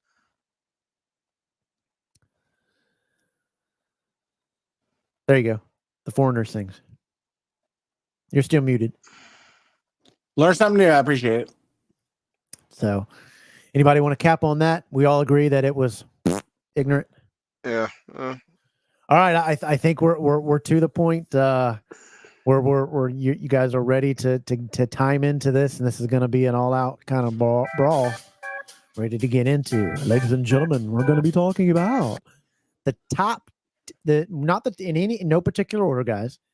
This doesn't have to be in any. I'll go to my first three. Then Ethan will give his 3, and then these are no particular order, one or other. It's just the 10 teams that we say have absolutely no shot of making the NFL playoffs. So I'm going to start it off with my 3 that I say have no chance. No particular order. This is not some that has the other. For me, it starts out with, so I'm going to make somebody mad right now, the New England Patriots. Too much going on. Don't have the roster. The New England Patriots. The second team that I think will not make the playoffs are the San Diego Chargers. Have too much going on. New coach. Their roster is completely stripped. And the other team that I say will not make the NFL playoffs for the number 3, no particular order again. My third one, then we'll move on because I didn't want to give the 10 and then just too long. My third on number 3 on my list is the Minnesota Vikings. The Minnesota Vikings will not make the playoffs. Lost too much wide receiver, quarterback talent, and issues going on the back end of their defense. So we'll go down to our guest, and then we'll jump up to Ethan. Give me the first 3 that's on your list, no particular order. Carolina Panthers. I had Minnesota Vikings. Okay, that's fine. No, so you got 2. You also had the Minnesota Vikings. That's good. And Washington. I'm gonna go with the safe picks right now. Okay, the Washington Redskins. Okay, did you want to elaborate on anything you think why, or just those are the ones that you said? They made no strides to improve their rosters at all. Yep. They basically stood still, stood stagnant, trying to depend on the draft. Well, with the draft, you got to wait to see if those picks work out. A friend of mine, his son got drafted by Washington, and he's already saying things that it's going to be a long season for them. Carolina, we not even go there. They won 2 games last year. They may win 3 this year. Right. In Minnesota, they've taken a huge step backwards, especially with the quarterback situation. So I don't see those three teams making it at all. I'll do even a little bonus coverage, and I'll go out on a limb, and I know I'm gonna piss some people off. So wait a minute, have you give your 3 yet? What was your 3 again? Because I don't want to jump too far ahead. You had Carolina, Washington, and Minnesota, right? Right. Yeah. Okay. Now let's get Ethan. Give me 3 on your list. So I'm gonna give you my 3 shoe-ins that just there's no chance if you're gonna put 100% bet they're not gonna make the playoffs. These are your 3. The Oakland Raiders. Okay. Defense is okay. They got Max Crosby, but offensively, you lose Josh Jacobs. You got Devontae, but your quarterback's Gardner Minshew or Aiden. I think it's Aiden Collins, something like that. So yeah, it's a rough ski. Number 2, the Patriots. Okay. That's just a shithole right there. How quickly the mighty have fallen. And my number 3 shoe-in, because you lose Kirk Cousins, you do sign Jefferson to the big deal, but Jefferson's got to be able to get the ball from somebody. Right. The Vikings. Right. Okay. So name them 3 again. Vikings. So you got the Vikings, Patriots, Raiders, and Patriots. Okay. Now we'll get back to, and then we can discuss this afterward. Now I've given you 3. Now I'm gonna give you my next 4 to get us up to 7. So that because if we go 3, 3, 3, then we'll be left alone. So we got to get 4 in there somewhere. So my 3 that I have on my list as well is I also have no shot of making the NFL playoffs this coming up season is the Denver Broncos. Not seeing it happening. Don't see it happening. Nope. Too much going on. I also say that, and it also is on my list, is the Arizona Cardinals. I don't think they have a shot of making the NFL playoffs. They are on my list. That division is pretty good talent. I don't think they make it. My other team that is also on my list is the Tennessee Titans. Mm-hmm. That's going to be controversial for some people because but they've lost some things, but they are in a tough division. Mm-hmm. So that's what I think takes them down. So the next 4 teams I have off of that are the Arizona Cardinals, Denver Broncos, Tennessee Titans, and I was going to give was that my 4th team? I said, yeah, Denver, Arizona, Denver, Arizona. What else did I just say? I just clicked off my dang list. Denver, Arizona, Tennessee, and the Washington Commanders as well. So that's they're 4. And then before that, you guys know I had the Chargers, the Vikings on there as well. And the New England Patriots. So there's my 7 that I have. So now, Ben, give me 4 more teams on top of your 3 that are also not going to make the NFL playoffs. Cleveland. Okay. I had the Denver Broncos, and I think we're all getting the same ones. right, and Atlanta. Yep, that was my last 3. Yep. Okay, so there one more that you got to just get to 4. What's 4? So now you'll be up to 7. What's your 4th one? Seattle. Okay, there you go. Good pick. All right, Ethan, give me 4 more of your teams to bring you up to a total of 7 teams that will not make the NFL playoffs this coming up season. The New York Football Giants. Yes. Just Daniel Jones ain't the guy. You lose Saquon. It's going to be a long season for them. It's just going to be a long season. My surprise pick. They've lost a lot. They didn't do much in the offseason. The Buffalo Bills. Whoa. That's a shocker right there. Because that's what I don't think anybody said. That's a uh-oh pick. That's my surprise. That's my uh-oh pick. Obviously, you're going to have the Washington Commanders. I mean, it's just it's a weak shit show of an organization in that division. I didn't touch that division. They all and obviously the Denver Broncos. Yeah. All right. So, and you got one more to give your 4th, or did I miss? No, that is my 4th. So I got the Giants, the Bills, the Commanders, and the Broncos. Okay. All right. So now, I guess it's back on me to give my last 3. I think this is one that I think everybody agrees on, that the Carolina Panthers. I don't think I have any shot. I think you guys have already said it. I have no shot to make that, even though they're in the South. I think they're the weakest of the South. I have a feeling that, Atlanta could come out of there. Tampa Bay could come out of there. It all depends on, I think, Atlanta's QB play.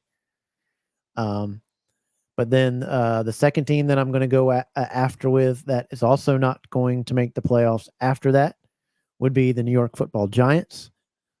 Just too much of a mess. And again, in another really, really tough division where you could see them losing every division game, actually. And you got the Cowboys. The Commanders' defense is going to be better, but I don't see you winning against the Cowboys and the Eagles. There's 4 losses out there. And then my 10th and final team that I think is an absolute mess and have no clue what they're doing on anything, and it's been this way for decades. The Raiders. What are you doing? I don't get it, and I do not understand why one of the best wide receivers went in the game and disappeared there, why he wanted to even go there. I think he thought maybe Aaron Rodgers was going to go there, but he didn't. Yeah. That franchise is a mess. So those were my one there, and that filled out my top 10. But the 3 that I just gave you are the Carolina Panthers, New York Giants, and the Raiders.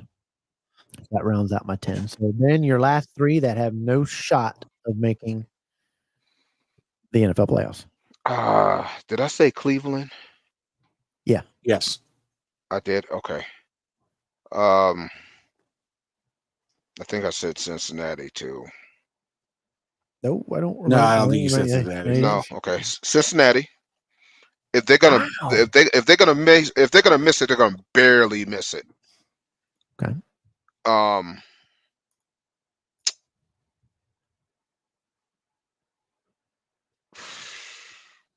I want to say Vegas, but I got a funny feeling they're gonna be a wild card team. The Chargers or the Raiders? I mean, Vegas. That's the Raiders. Excuse me. Yeah, Raiders. Wow, with as messy as they are, and Minshew, Garner Minshew as their quarterback. Yeah, but we've seen miracles happen. But I'm gonna throw them in there. Okay, there we go. Good. And then here's my last shocker, because they've known to do this over the years. They'll make the playoffs, and then go dead. The Detroit Lions. Wow, there are a lot of people. I don't disagree. I just don't disagree. Because how often have we seen the Lions do good for 3-4 years and then go to shit for 6? Yep, true. They did that in the 90s. Yep. They'll bottom out.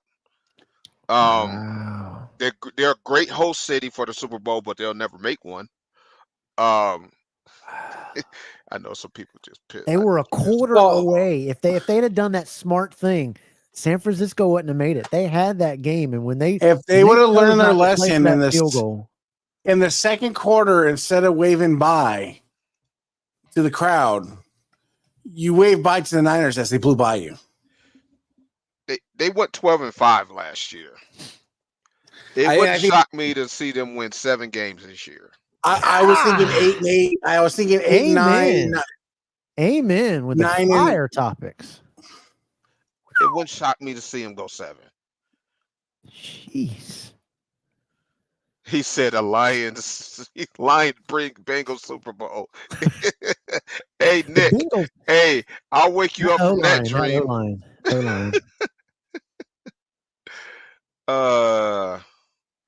Of course, Lions fans gonna disagree with me, but tell me if I'm lying or not.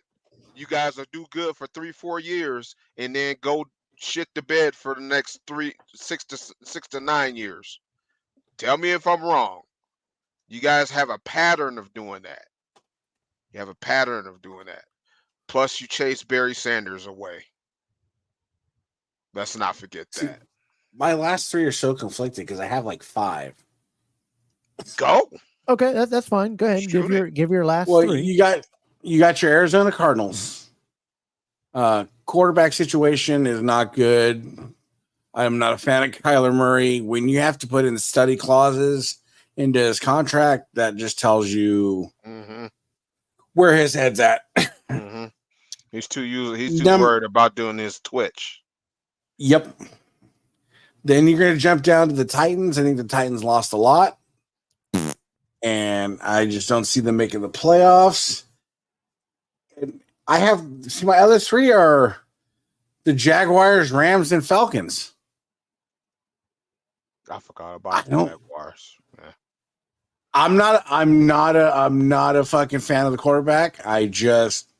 We can have more teams. It was just 10 that have no shot. Is what we're trying to get here. No shot. So I'm gonna, because NFC West, I'm gonna go the Rams as my last one. So it'll be Cardinals. Okay. Cardinals, Titans, Rams. Okay. All right. So since we've gotten to this, we're going to close the show out of this. We're not going to get into who's making the Super Bowl yet, or this, that, and the other. Let's save that for whatever. And I know, what's his name? Big Boys. Man, my head issues. Please don't take this wrong.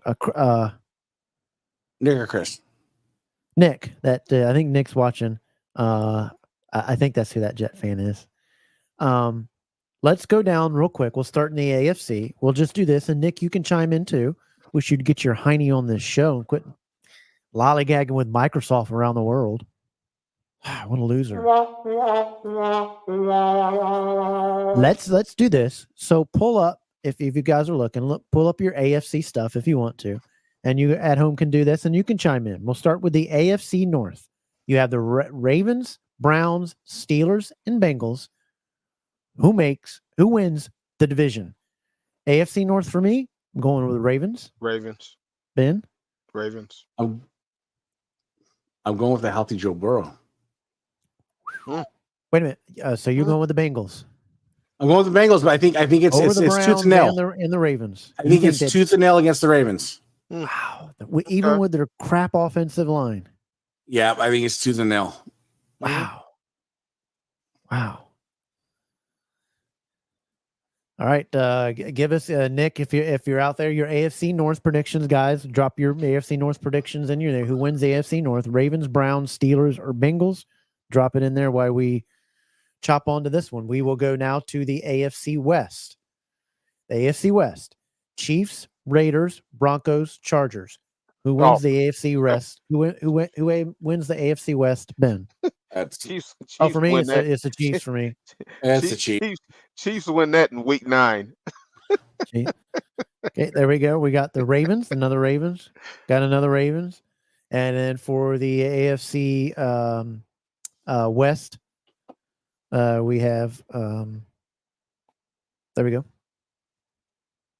He's got the Bengals win there. Okay, so you got the Bengals winning the. Gosh. You know they have more issues than a quarterback. That's reasonable. That's reasonable. There's Andy, my main man. The Cleveland Brown. No, I don't know if y'all watched the show the other day when I was trying to. Oh man, don't do that. I remember when we were doing a dance. I was like, he loves the Cleveland Browns. And see if he was paying attention. You go. If looks could kill, you were dead. Boy, I was dead, buried, coming back in the third world. Ben, great guy, great sports guys too. AFC West. Yep. No wild card out of there. Okay, we can get into the wild cards at another time. Save some stuff. All right, so that was the West. Let's go. The A. Be careful. Be very careful here. Mm-hmm. AFC East. Mm-hmm. The Bills, Dolphins, Jets, or Patriots. Who wins the AFC East? For me, don't even ask Nick. We already know what he was gonna say. I think the AFC East. I think the Dolphins do win it, and I think it was the Dolphins or Bills. I think the Jets is a playoff team, but the Bills lost way too much on their back end. I really think the Bills might finish third. They have to show me something because they lost wide receiver help, they lost O-line help, they lost their safety, they lost their linebacker, they lost their free safety, they lost half their defense to the Miami Dolphins in the back end. So we'll see the AFC East. What you guys got out there? There's the Dolphins. There's the Dolphins. There's the Bills. Obviously I have the Bills missing the playoffs, and the Jets get this is why I'm gonna kick you out. Man, you ain't even coming on today. I'm sure, man. Right. Yeah. I got the Jets winning the division. What are you? Dolphins get in. Dolphins or no, and only one wide receiver. A healthy Rodgers. If Rodgers plays 16, the Jets win the division. That's my F. Well, see, Ben understands the Bills. I get the prejudice thing. I'm trying to be very, very, very objective. A lot of people say the Dolphins lost a lot. They lost some defensive line guys, but they have garnered their secondary. They garnered their linebacker. They went out and got another running back, another wide receiver. They got 2 more guys on their offensive line. They did some stuff to improve their team. I think more than a loss. I just don't think it's too. Christian Wilkins, great. Go pay him that wild amount of money for no sacks. Go ahead. You guys got Hawk Tua. That's the thing is, and he's a slender Tua now. Right. Well, he's going to try to run, but I get it. But he was in the MVP conference. I don't believe in him for long term either. But I'm just talking about winning the AFC East. I don't believe if Rodgers plays 16, it's going to be the Jets. We're not winning a Super Bowl with Tua. I'm sorry, not from what I saw in the last couple of years. He does not show up when it matters. We were stalled way too much. When you needed that first down, you've got to do something, and you can't keep going 3 and out when opportunities to score against the Bills when that game was very, very winnable. And you kept going 3 and out. You can't do that. You got to use your legs or whatever. So that was my take on that. Hopefully Tua shows me something. Hopefully now he's slimmed down and he's going to run more because you got to be able to pull down the ball every once in a while and run. Not anymore. Oh, I thought overall. I'm talking about their defense is going to be one of the best again, and they got better on the back end. Their safety and free safety came from the Bills, and they were the two ones. You're naming one wide receiver, a year 2 guy. It's dependent on, can Rodgers do it, and can they keep the sacks off? That's the thing. So that's the AFC East, but hopefully we'll get the Jets take. The Jets defense is still going to be very, very good. I know they lost a little bit, but I think they're still going to be good. But I think, will they go to the way of, if our offense doesn't start doing stuff, we give kind of up on the thing? Yeah. Yep. All right, let's go to the NFC. Quickly, we will go to the NFC North. Lions, Packers, Vikings, Bears. Who wins it? For me, I think the NFC North, it goes to the Lions. Too easy. Bears. Bears? Yeah, Bears win that. I'm going Packers with the Bears as a wild card. Okay. So you think the Lions are going to choke up too? I think the Lions are going to choke up. Yep. Okay. All right. Let's go to the NFC West. 49ers, Rams, Seahawks, Cardinals. I think the 49ers win that division easily. Yeah. By 3 games. Ben? 49ers, Rams, Seahawks, Cardinals. Yeah, I don't even think anybody else is in that division is even going to make the playoffs. No. Because we got that whole division on our schedule. And I can count at least 3 wins. Mike Williams. Yeah, I think McVay's on his way out. Cardinals are what the Cardinals are. Lions, Packers, You're not going to do much with Geno Smith. So, yeah. I'm interested to see with the Packers, now that you've got a second year of actual physically playing on the field with the tape on Love, what happens? That's where that second year transition comes. So now we go to the ever-loving NFC East. Cowboys, Eagles, Giants, Commanders. I still have I have the Eagles winning that division. I think the Cowboys have taken a little bit of step back. They didn't do anything to improve their team, and I'm surprised. But I had the Eagles winning that. If their quarterback has gotten healthy and can play like the Eagles, I think it'd be a very, very close race between them two, but I'm going to go with the Eagles. What do you think, Ben?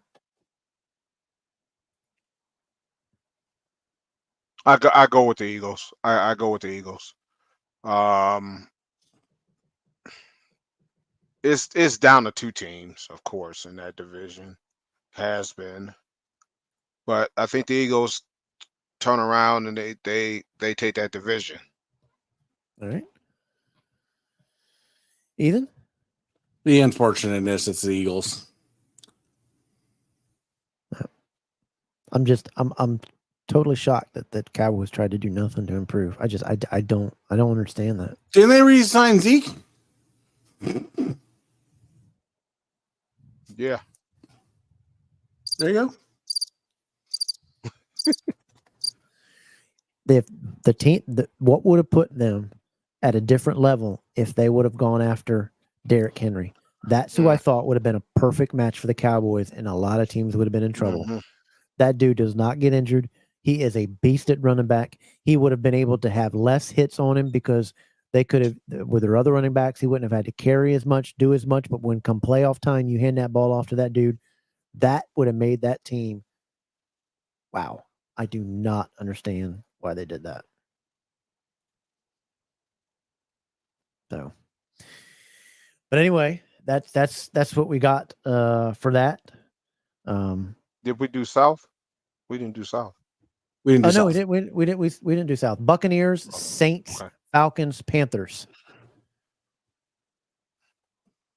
And put all their names in a hat and draw it out and see. Yeah, I'm still What going to go names with. come I out think I'm going to go with. I'll go with the Bucks in that one. Yeah, Tampa Bay. Yeah. Sure did. Yeah. Yeah. That's a toss-up. Tampa Bay or the Saints. There's not much there. Yeah. Either way, one of them two going to get eliminated first round in the playoffs. So. Yep. Right. Well, I appreciate everybody for tuning in. Went a little long just because we were talking some good sports talk. Ben, we really appreciate you coming on, man, and we'll have you on again. You're a great dude, great guy to the hobby. Check out Championship Belt Brothers with Ben over there. Ben, thanks, buddy. Yeah, buddy. Ethan, great show. What do you think? Fantastic, man. Enjoyed it. Well, we'll turn it all around next week and get back up with you guys. Remember, please like and subscribe. Check us out next week. We've got a new interview come up, and I'll post up about that and see what other topics and great things that we're going to talk about. But I appreciate everybody tuning in. Thanks so much. Love all you guys. Make sure that you like and subscribe. Check out Championship Belt Brothers, Wide World of Belts. Love those wrestling belts. Check out this guy over at the Goat Milk Diaries. We love all of you. Please keep coming back. And we'll see you guys again. Good night, everybody. Ethan, say good night. Good night, people. Good night. You guys stay safe and stay humble.